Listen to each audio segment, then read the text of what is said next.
कि आपकी दृष्टि परम पवित्र होनी चाहिए। यही चरित्र का निर्माण है। आज हम कथा सुन के ही चरित्र का निर्माण कर सकते हैं, क्योंकि आज शिक्षा की ऊंचाई में हम बहुत आगे हैं, पहले की अपेक्षा बहुत आगे हैं, लेकिन चरित्र में हम बहुत पीछे हो गए। क्योंकि शिक्षा तो हमें मिल रही है, लेकिन संस्कार नहीं मिल रहे। क्यों भाई, कमी है कि नहीं? अरे हमें दवा मिल रही है, बीमारी है, बड़े बड़े डॉक्टर हैं, बड़ी बड़ी डिस्पेंसरियां हैं, हमें दवा मिल रही है, लेकिन दवा हम खा रहे हैं परंतु परहेज नहीं कर रहे हैं, संयम की कमी है। इसलिए कोई बीमारी हमारी ठीक नहीं हो रही है और बीमारी बढ़ती ही जाती है और दवाओं का डोज भी बढ़ता जाता है। ठीक इसी प्रकार से हम शिक्षा की ऊंचाई में चाहे जितने आगे चले जाएं, लेकिन जब तक हम संस्कार ग्रहण नहीं करेंगे तो वो शिक्षा एक दिन हमको जेल की सलाखों के अंदर भेज देगी। यदि आपके सम्मान की रक्षा कोई कर सकता है तो वो आपका चरित्र कर सकता है, आपका संस्कार कर सकता है, तभी आपका सम्मान सुरक्षित रहेगा। नहीं तो कितने ऐसे आईएएस हैं जो भ्रष्टाचार में फंस गए और जेल की सलाखों के अंदर पड़े हुए हैं, और कुछ तो मर गए, फांसी लगा के मर गए, सल्फास खा के मर गए, कुछ जेल के अंदर मर गए। हम देश के आईएएस की बात कर रहे हैं। बोलो भाई, कितने प्रमाण हैं? आज सोशल मीडिया में सब कुछ सुनने को मिल रहा है। एक देश का आईएएस संस्कारहीन होने के कारण क्या क्या गलत बयानबाजी कर रहा है। अभी अभी एक बयान जो है एक आईएएस ने जारी किया है ना, बहन बेटियों के सम्मान के खिलाफ। आज वो भले ही माफी मांग रहा हो, लेकिन उसकी माफी को हम स्वीकार नहीं करेंगे, क्योंकि उसने जितने गलत तरीके से बयानबाजी की है। भोपाल से वो बयान जारी हुआ है, मध्य प्रदेश से। आप लोग जो है सोशल मीडिया में सुन सकते हैं। क्यों भाई, गलत तो नहीं कह रहा हूं, आप लोगों ने भी सुना होगा। गलत तरीके से उसने बहन बेटियों पर, हमारी बहन बेटियों पर टिप्पणी की है, गलत टिप्पणी की है। आईएएस होने के बाद उसका शब्द स्खलित हो रहा है, पता नहीं क्या क्या बोलता चला जा रहा है। बोलो भाई, शिक्षा की दुनिया में वो आईएएस बन गया, शिक्षा की क्रांति में, लेकिन संस्कारहीन निकला कि नहीं निकला? संस्कारहीन निकला। आचारहीनम न पुनन्ति वेदः। आचारहीन मनुष्य को भगवान स्वीकार नहीं करते हैं। इसलिए हमें अपनी संतान को आचार विचार से जोड़ना है, संस्कार से जोड़ना है। मैं आपसे एक बात कह रहा हूं, आज आप बहुत ही सजग हैं। क्यों? हर घर का बच्चा पढ़ रहा है, बहुत अच्छी बात है। यहां तक हमारी बेटी, हमारा बेटा पढ़ रहा है कि हम उसे अपने घर से ही नहीं, अपने जिले से ही नहीं, अपने प्रांत से भी दूर कर रहे हैं। क्यों भाई, शिक्षा की क्रांति में कर रहे हैं ना। कभी हमारा बच्चा राजस्थान में पढ़ रहा है, कभी हमारा बच्चा साउथ में पढ़ रहा है, कभी हमारा बच्चा महाराष्ट्र में पढ़ रहा है। बहुत से लोग अपने बच्चों को अमेरिका में पढ़ा रहे हैं। क्यों भाई, ऑस्ट्रेलिया में पढ़ा रहे हैं, कहां कहां नहीं पढ़ा रहे हैं। अच्छी बात है, भेजना चाहिए, पढ़ना चाहिए बच्चों को।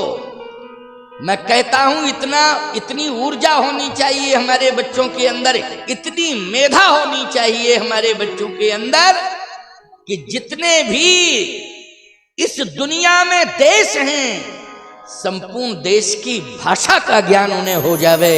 हमारे देश के बच्चे मेधावी हैं, सफलताएं मिल रही हैं, लेकिन आप क्या दे के भेज रहे हैं? अगर आपका बेटा आपकी बेटी संपत्ति लेकर के जा रहे हैं, आपकी संतान, ठीक है, उसके बिना काम नहीं चलेगा। लेकिन कहीं ऐसा ना हो कि हमारी संतान ज्यादा दूर चली गई, वो हमारे अनुशासन से दूर ना हो जावे। क्यों भाई? हमारे डिसिप्लिन से, हमारे अनुशासन से दूर ना हो जावे और इतनी शिक्षा ले ले कि वो हम ही को पढ़ाने लग जावे। क्या फायदा बोलो ऐसे पढ़ाने से कि हमारी संतान भी हमसे दूर हो गई, हमारा धन भी हमसे दूर हो गया। मैं कहता हूं कि आप अपनी संतान को शिक्षा के साथ साथ संस्कार देकर के भेजेंगे तो वही संस्कार ही आपकी संतान की रक्षा भी करेंगे और वही संस्कार माता पिता को मानने के लिए मजबूर भी करेंगे। इसलिए आज संस्कारों की आवश्यकता है और यदि संस्कार की आचार संहिता, श्रेष्ठ संस्कार देने की आचार संहिता अगर कोई है समाज में तो वो रामचरितमानस है। इसलिए रामचरितमानस तो तुम बच्चों को सुनाओ जब छोटे छोटे हो। पहले क्या होता था, शाम को घर में बच्चों को बिठाल करके रामायण सुनाई जाती थी। पुराने जमाने की बात कर रहा हूं, सुनाई जाती थी कि नहीं? आप अपने बच्चे को इतने संस्कार दे करके भेजो कि बेटा तुम कहीं भी रहो, हम तुम्हें ये कपड़े दे रहे हैं, हम पैसा दे रहे हैं तुम्हें, हम खाने के लिए नाश्ता भी तुम्हें दे रहे हैं, लेकिन पढ़ने के लिए हम तुम्हें रामायण दे रहे हैं। जहां भी रहो वहां रामायण जरूर पढ़ना। बोलो भाई, इतना कहने में क्या दिक्कत है? अगर हम हिंदू हैं, सनातनी हैं, तो बोलो भाई हमारी बेटी, हमारा बेटा रामायण पढ़ सकता है कि नहीं पढ़ सकता है? रामायण दे करके भेजो। जब बहुत सारा सामान दे करके भेजते हो, तमाम प्रकार की बातें समझा के भेजते हो, तो रामायण देने में क्या दिक्कत है? क्या रामायण पढ़ने में उन्हें किसी प्रकार से अपमान झेलना पड़ेगा? और यदि ऐसा होता है कि हमारी व्यक्तिगत आस्था को ठेस पहुंचती है, तो याद रखना उस शिक्षा में हम परिवर्तन भी कर सकते हैं। लेकिन हम रामायण पढ़ेंगे और यदि कोई नहीं पढ़ने देगा तो हम समझौता नहीं करेंगे। स्पष्ट होना चाहिए। और रामायण को मैं कहता हूं अर्थ सहित पढ़ना है। अब थोड़ा परिवर्तन करना है समय के हिसाब से। कैसे पढ़ना है? क्योंकि आजकल बड़े बड़े पढ़े लिखे बच्चे जो है अर्थ नहीं कर पाते। क्यों भाई अर्थ नहीं कर पाते हैं? पढ़े लिखे हैं, बहुत पढ़े लिखे हैं, लेकिन उनसे कहो ये चौपाई तुम पढ़ रहे हो इसका अर्थ करो, अर्थ नहीं कर पाएंगे। नीचे अर्थ जो लिखा है उस अर्थ के सहित पढ़ें बच्चे। क्योंकि पुराने लोगों में तो ये क्षमता थी कि वो अपने आप अर्थ समझ लेते थे।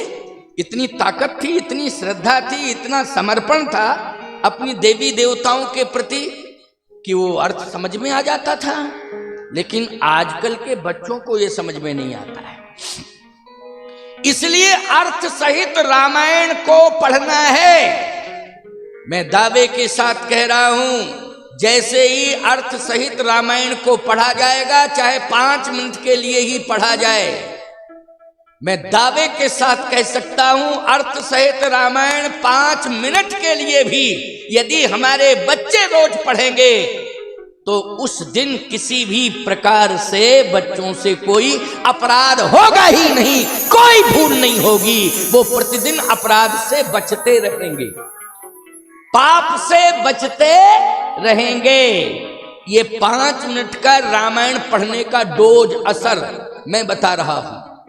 क्योंकि कोई ना कोई ऐसी चौपाई या दोहा छंद सोरठा में ये भाव आ जाएगा कि निश्चित रूप से दिन भर आत्मा वही सोचती रहेगी कि हमें ये करना चाहिए, ये नहीं करना चाहिए, ये करना चाहिए, ये नहीं करना चाहिए। ईमानदारी के साथ बताओ, वो ग्रंथ माता पिता का काम करेगा कि नहीं करेगा? बच्चे हमारे यदि रामायण पढ़ेंगे तो निश्चित रूप से जैसे माँ बाप संरक्षण देते हैं, वैसे ही रामायण ग्रंथ भी नित्य संरक्षण देगा हमारी संतान को। और हमारी संतान कभी भी पथभ्रष्ट नहीं हो सकती है, हमारी संतान कभी हमसे दूर नहीं हो सकती है, हमारी संतान कभी कोई गलत निर्णय नहीं ले सकती है। ये मैंने सबसे सरल उपाय बताया है, सबसे सरल उपाय ये मैंने बताया है, इसको लागू होना चाहिए। बच्चों पर ये प्रेशर डाला जाए, दबाव बनाया जाए कि नहीं 5 दोहे रामायण के पढ़ने ही पढ़ने। चाहे कहीं भी रहो, घर में बहू आवे तो याद रखना इसी शर्त के साथ कि दहेज दो, लेकिन दहेज में रामायण भी आनी चाहिए। हमारे घर में बोलो भाई क्या आनी चाहिए? रामायण आनी चाहिए। और इसी शर्त के साथ हम बहू को स्वीकार करेंगे कि रोज रामायण पढ़े। अच्छा बोलो भाई इसमें क्या दिक्कत की बात है? हम अपने धर्म की बहू ला रहे हैं ना, सनातन की, हम अपनी जाति की बहू ला रहे हैं ना, तो बोलो भाई या हमारी संतान क्यों नहीं रामायण पढ़ सकती है? इस शर्त को क्यों स्वीकार नहीं कर सकती है? क्योंकि रामायण को हम घर में पढ़ रहे हैं। आपसे मैं एक बात बताऊं, चाहे जितना वीआईपी परिवार हो, चाहे जितना वीआईपी परिवार हो, लेकिन वो परिवार को भूख लगती है कि नहीं लगती है? कि नहीं लगती है? लगती है उसे। अच्छा जो दिनचर्याएं हैं, गरीब के घर की दिनचर्याएं, अमीर के घर की दिनचर्याएं लगभग मिलती जुलती हैं कि नहीं? जो दिन की चर्याएं हैं वो चाहे अमीर का घर हो चाहे गरीब का घर हो, वो लगभग चर्याएं मिलती जुलती हैं। उन समग्र चर्याओं को पूरा ही करना पड़ता है, निश्चित रूप से करना पड़ता है। ठीक उन सभी चर्याओं में, दिनचर्या में एक चर्या ये भी जोड़ ली जाए कि हमें 5 मिनट के लिए रामायण पढ़नी है। पेपर पढ़ते हैं लोग जो है उपन्यास पढ़ते हैं, लोग मोबाइल के माध्यम से पता नहीं देश दुनिया का क्या क्या पढ़ते हैं। बोलो भाई पढ़ते हैं नहीं? दिन भर मोबाइल में सर्च ही करते रहते हैं, देश दुनिया का क्या क्या नहीं पढ़ते हैं। मैं कहता हूं उसी मोबाइल के अंदर भी रामायण है। बोलो है नहीं? मोबाइल के अंदर रामायण नहीं है क्या? उस मोबाइल के अंदर रामचरितमानस है। कहो कि एक बार दिन में अवश्य ही 5-10 मिनट के लिए रामायण को अर्थ सहित पढ़ना है, अर्थ सहित पढ़ना है। ये आवश्यक है, ये अनिवार्य है, ये होना ही चाहिए। आज भाषणबाजी करने से सनातन सुरक्षित नहीं होगा।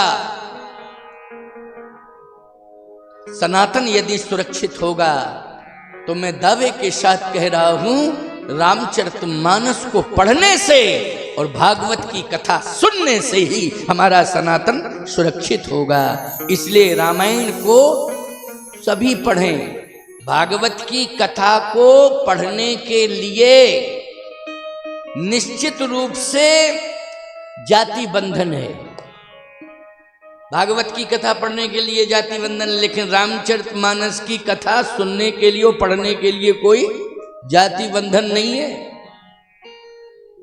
रामायण सबके घरों में है और सब पढ़ सकते हैं, लेकिन भागवत सब नहीं पढ़ सकते हैं, क्योंकि देव भाषा पर अधिकार होना चाहिए। भागवत के कुछ नियम हैं, उन नियम को लागू होना चाहिए और व्यासपीठ की मर्यादा भी लागू होनी चाहिए।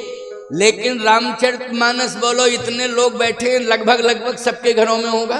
बोलो होगा कि नहीं होगा? अच्छा, और रामायण जिसके घर में होती है लोग कहते हैं कि ये सज्जन घर है। दो चीजें होनी चाहिए घर में, एक तो तुलसी दल और दूसरा तुलसी कृत। तो मैं तो ये मानता हूं कि हर हिंदू के घर में तुलसी होगी, लगभग होनी चाहिए। हर हिंदू के घर में क्या है? तुलसी। अगर तुलसी नहीं है तो मैं कहता हूं कि सबसे बेकार घर है। बुरा लग जाए तो खूब लग जाए। अगर तुलसी घर में नहीं है तो बिल्कुल सबसे रद्दी विचार वाला घर है वो, हम नहीं मानेंगे उसको घर। तुलसी क्यों नहीं है? अगर तुम हिंदू हो तो तुम्हारे घर के अंदर तुलसी क्यों नहीं है? तुलसी होनी चाहिए, क्योंकि हमारे पुरखों की भी परंपरा है और हमारी आचार्य परंपरा है और सनातन की परंपरा है कि हर आंगन में क्या होना चाहिए? तुलसी होनी चाहिए। जैसे तुलसी हर आंगन में होनी चाहिए, वैसे ही हर घर में तुलसी कृत रामायण भी होनी चाहिए। इन दोनों से क्या मिलता है? ताप हरत तुलसी जगत, ताप हरत तुलसी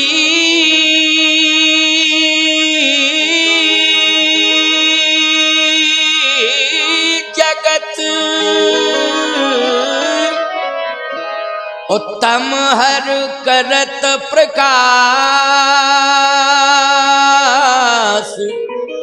दो तारण तरण है तुलसी तुलसी दास।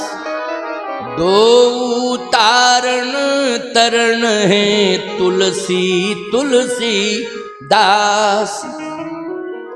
दोनों ही कल्याण करते हैं। जिस घर के अंदर तुलसी होती है निश्चित रूप से शालिग्राम भगवान आ ही जाते हैं। बोलो आ जाते हैं कि नहीं आ जाते हैं? सीधी सी बात, भगवान आ जाते हैं, भगवान आ जाते हैं। और भगवान को बुलाने के लिए पंडितों को बुला के प्रतिष्ठा करानी पड़ती है, लेकिन शालिग्राम भगवान ऐसे हैं कि स्वयं प्रतिष्ठा कराने की कोई जरूरत नहीं है, अपने आप ही आ जाते हैं। वो प्रतिष्ठा की कोई आवश्यकता नहीं है। इसलिए तुलसी जिस आंगन में है कोई भी ला सकता है, तुलसी को स्थापित कर सकता है। विशेष प्राण प्रतिष्ठा की कोई जरूरत नहीं है। दुर्गा माता को बुलाओ तो प्रतिष्ठा कराओ, क्यों भैया? प्रतिष्ठा कराओ। काली माता को बुलाओ, प्रतिष्ठा कराओ। गायत्री माता को बुलाओ तो प्रतिष्ठा कराओ, लेकिन तुलसी माता को बुलाओ तो स्वयं ले आओ, रख दो। क्यों भाई? कोई विशेष आवश्यकता नहीं।